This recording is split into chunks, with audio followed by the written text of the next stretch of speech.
The child looked up at the man and asked, "Master, why do you fight with such hesitation?" The man paused, perplexed by the question, then replied, "I am not strong enough nor fast enough to be a true warrior. I fight with the limitations I believe I possess." The child smiled gently and said, "But Master, you are not weak nor slow. You are simply bound by the belief that you are. Your sword is only as swift as your mind allows it to be." The man stood in silence for a moment, the weight of the child's words sinking in. He realized that his own self-doubt had been his greatest adversary all along. The sword, which had once felt heavy and reluctant in his hands, now seemed lighter, quicker.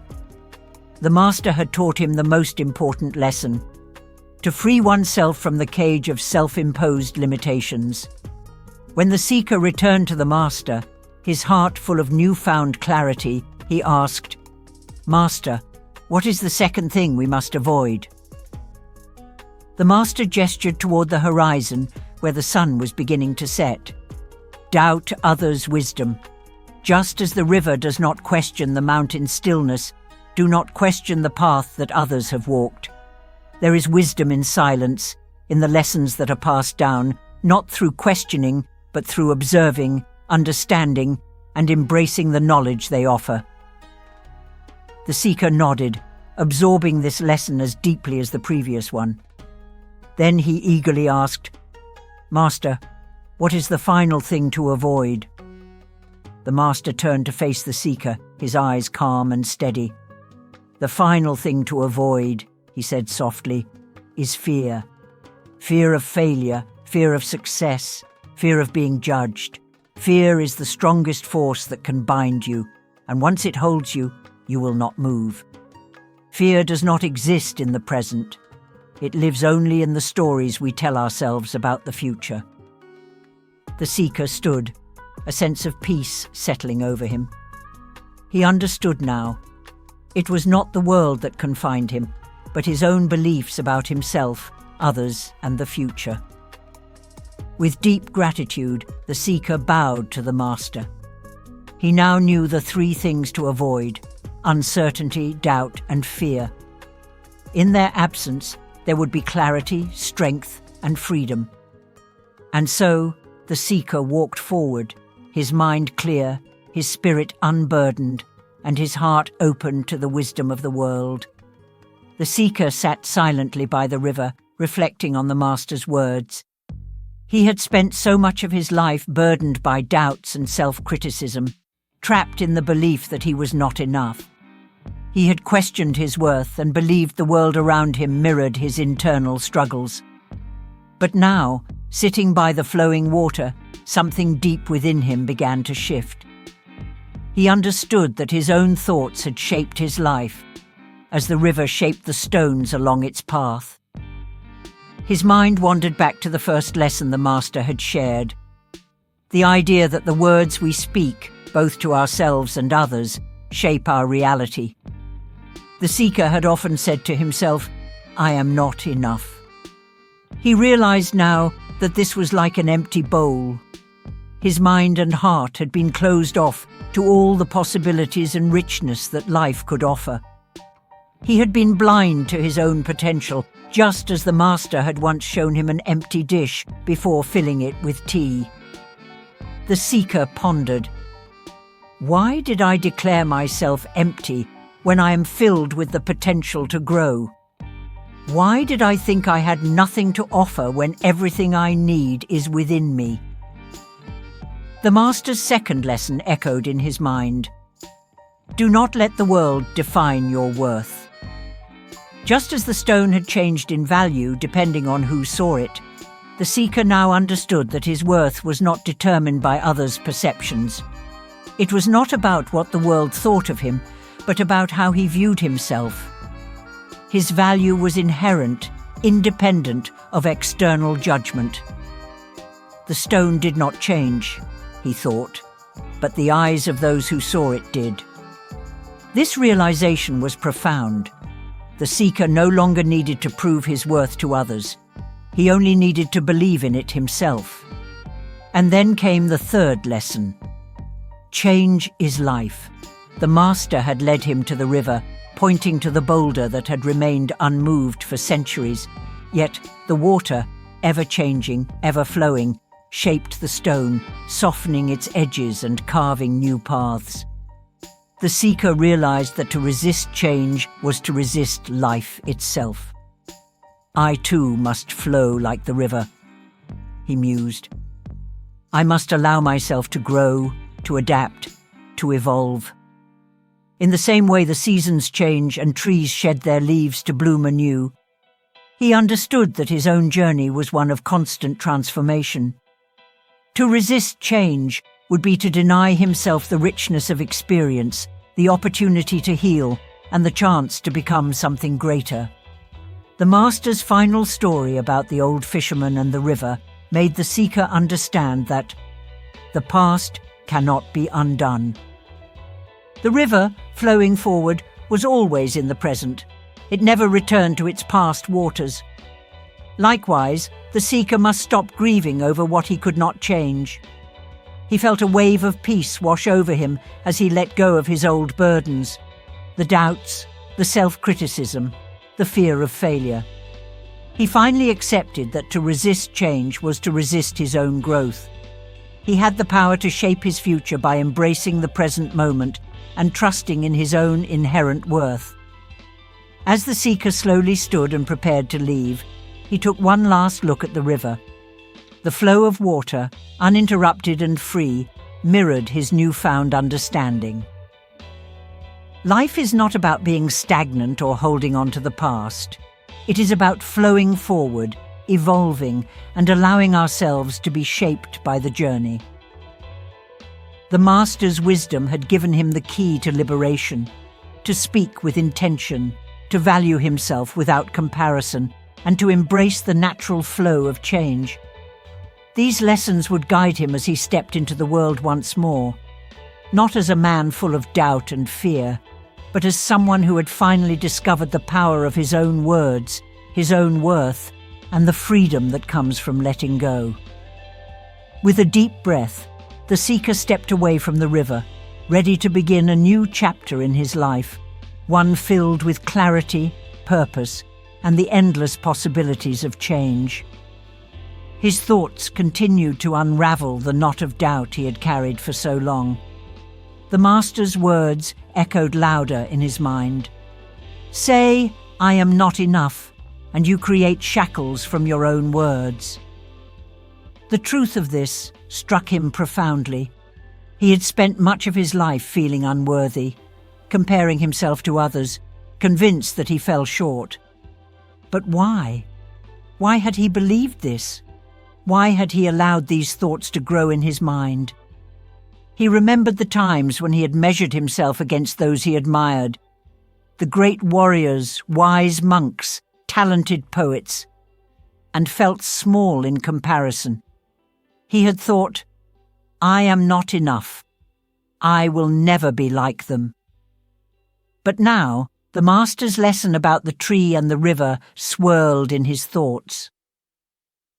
The tree does not ask if it is worthy to grow. It simply grows. The river does not pause to question if it is worthy of flowing. It simply flows, heading toward the sea. The seeker realized that he had done the same, questioning his worth, doubting his place in the world. Yet, the tree grows without hesitation, and the river flows without doubt. Why shouldn't I be like that? He thought. Why do I need permission to simply be who I am? His mind began to clear, and the weight of his self-doubt lifted. He had built his own barriers, and each time he told himself he was not enough, those barriers had grown higher, closing him off from the possibilities around him. The more he accepted that thought, the more he convinced himself that he was insufficient. But what if he simply let go of that idea? What if he stopped doubting his worth and simply allowed himself to be? I am as I am, he whispered to himself, and with that, something inside him shifted. For the first time in years he felt lighter, as though a weight he had unknowingly carried was finally lifted. He felt his spirit stir, a quiet recognition of his own worth, his own potential. The river's flow, the wind's movement, the ripples on the water, all of it seemed to speak in a language he had only now begun to understand. The second lesson from the master, the illusion of emptiness, now made sense. He had often stayed silent in groups, assuming he had nothing of value to contribute. He had seen others achieve greatness and thought to himself, "I could never do that." But now he recalled the story of the hidden gem, the stone that seemed useless until the right eyes saw its worth. He had never thought to look at himself through the eyes of someone who could see his true value.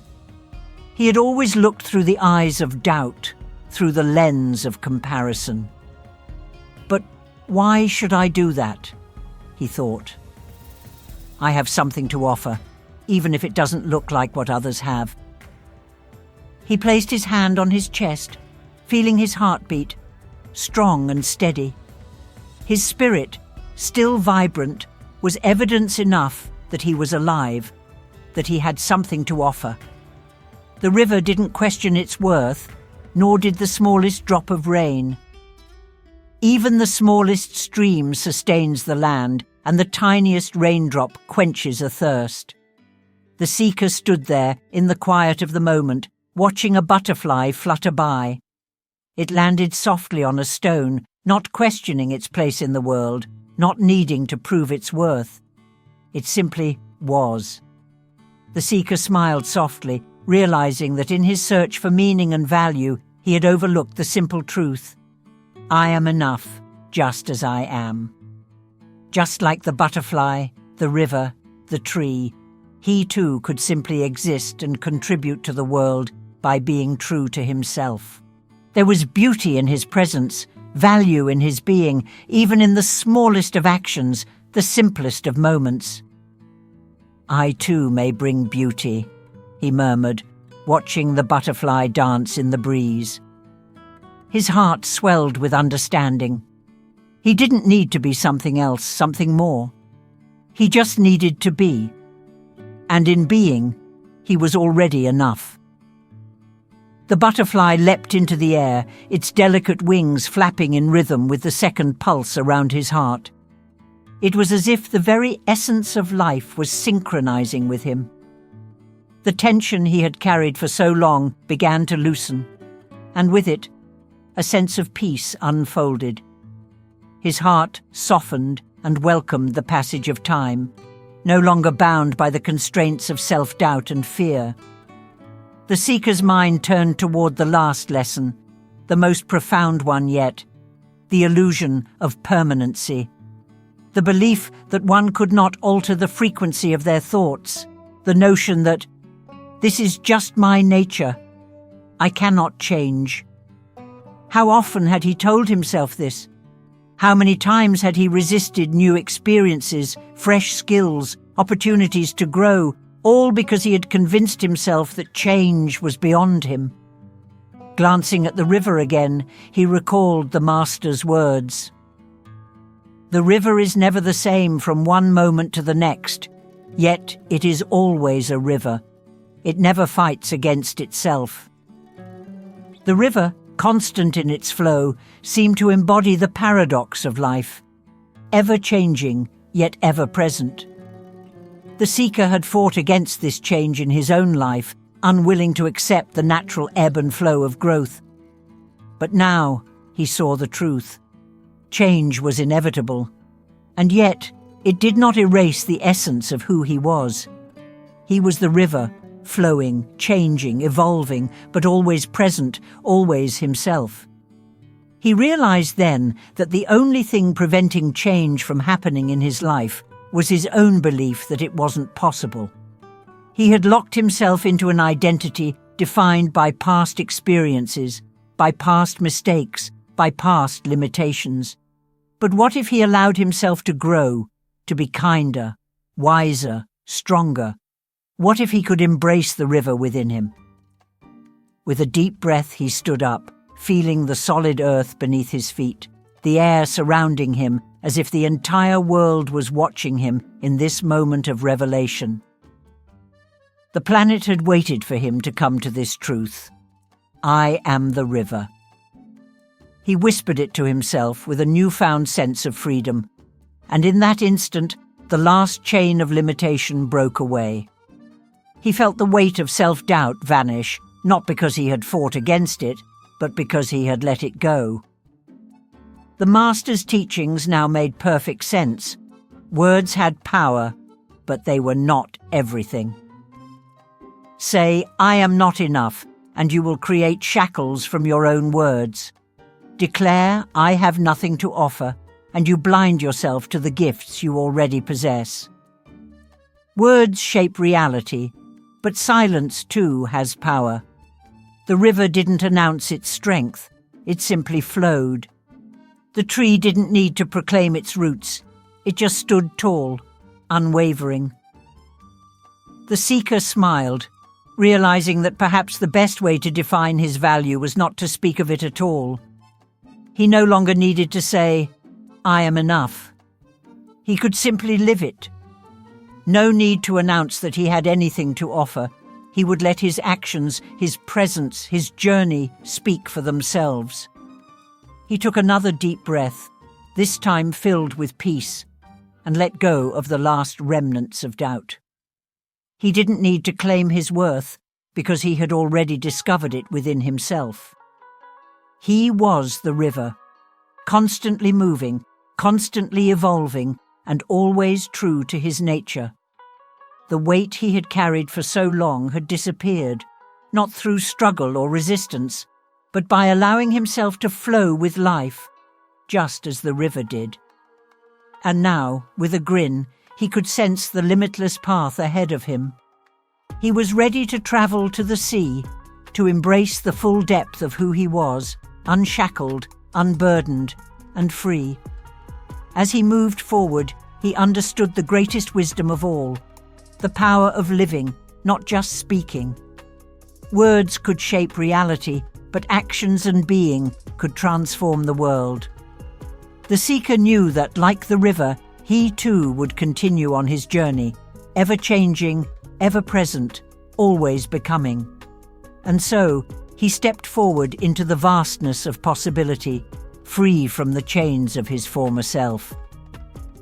Thanks for watching, and I appreciate your time. If you enjoyed this, make sure to subscribe for more content like this. Hit the bell icon so you never miss an update. Feel free to leave a comment and share your thoughts on the journey of self-discovery and growth. What would you like to see next? I look forward to hearing from you.